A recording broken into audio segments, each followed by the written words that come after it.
안녕하세요, 여러분. 부자 되는 길에 오신 것을 환영합니다. 오늘은 우리가 투자를 왜 해야 하는지에 대해 이야기해 보려고 합니다. 그 이야기를 물가에서부터 시작해 볼게요. 제가 어렸을 때 짜장면이 3,000원인 시절이 있었습니다. 지금은 한 그릇당 7, 8천 원 정도 합니다.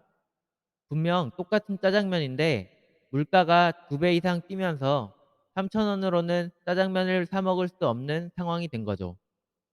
짜장면 가격이 이거보다 더 낮은 가격이라면 대신에 음식의 양이 적습니다. 같은 돈을 내더라도 먹을 수 있는 양이 줄어든 것입니다. 이렇듯이 내가 보유한 현금의 가치는 지속해서 하락합니다. 왜 하락할까요? 그 이유는 기축 통화국인 미국에서 달러를 지속해서 찍어내기 때문입니다. 달러를 지속해서 발행하면 화폐의 가치는 떨어지게 됩니다. 비유를 해서 설명드리면 이 세상에 금이 1kg만 존재한다고 해보겠습니다. 그러면 금을 구하기 힘들기 때문에 금의 가치는 높을 것입니다. 하지만 금이 세상 천지에 널려 있다고 한다면 금의 희소성이 떨어지기 때문에 금은 헐값에 팔릴 것입니다. 마찬가지입니다. 화폐도 발행할수록 그 가치가 떨어지는 것이 이해가 가시겠죠? 10년, 20년 전에 100만 원과 현재 100만 원은 그 값어치가 다릅니다. 우리가 보유하고 있는 현금은 시간이 지날수록 자연스럽게 그 가치가 하락하고 있는 것입니다. 이제 투자를 해야 하는 이유를 이야기를 통해 비유적으로 설명해 보겠습니다. 어떤 섬이 있습니다. 그 섬은 빙하가 녹아 시간이 지날수록 수면이 점점 높아지는 상황에 처해 있습니다. 서서히 그 섬이 잠겨가고 있는 것이죠. 섬에 사는 A라는 사람은 섬이 점점 잠기고 있으나 지금 당장 생활하는 데는 지장이 없기에 노는데 시간을 보냅니다. 하지만 자신이 문제라고 생각하지 않습니다. 왜냐하면 다른 사람들도 그렇게 지내고 있기 때문에 대중을 따라하니 안심이 됐기 때문입니다. 반면에 B라는 사람은 수면이 높아져 미래의 섬이 잠길 거라는 것을 예상하고 배를 만들기 시작합니다. 어떻게 배를 만드는지 공부하고 직접 만들어 보기도 하면서 말이죠. 그 섬을 탈출하기로 한 것입니다.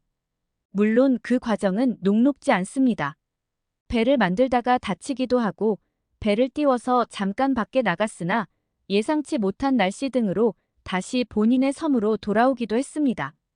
A라는 사람은 B라는 사람이 왜 저렇게 힘들게 사는지 이해하지 못했습니다. 20년 뒤에 어떻게 됐을까요? 물의 높이는 높아져서 그 섬은 거의 잠겼고 A라는 사람은 탈출하지 못해 어떻게 해야 하나 발만 동동 구르게 됐습니다. 섬을 탈출하려고 배를 만들려고 했으나 이미 나이가 많아져서 몸이 힘들고 배우는 것도 느려서 진척이 보이지 않았습니다. 반면에 B는 여러 고난과 역경이 있었으나 결국 배를 만들고 탈출하여 섬이 잠기는 것에 대한 걱정이 없는 대륙으로 옮겨갔습니다. 네, 여기서 섬은 본인이 모아놓은 자산이고 수면의 높이는 물가에 비유할 수 있겠습니다.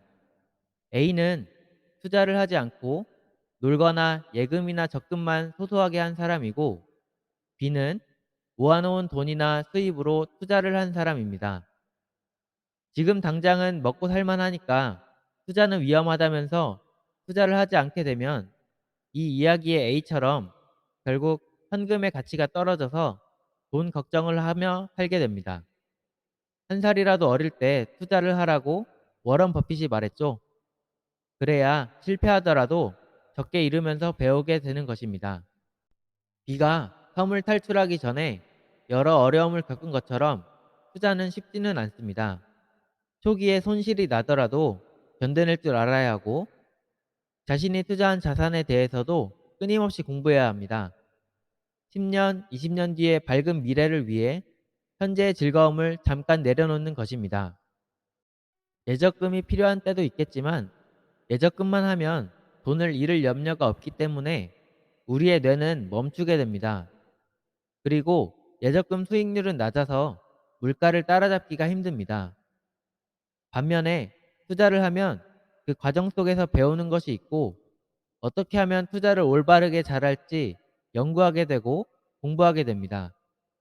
또한 자산이 장기적으로 오르면서 금전적으로 더 자유로운 삶을 살 수 있게 됩니다.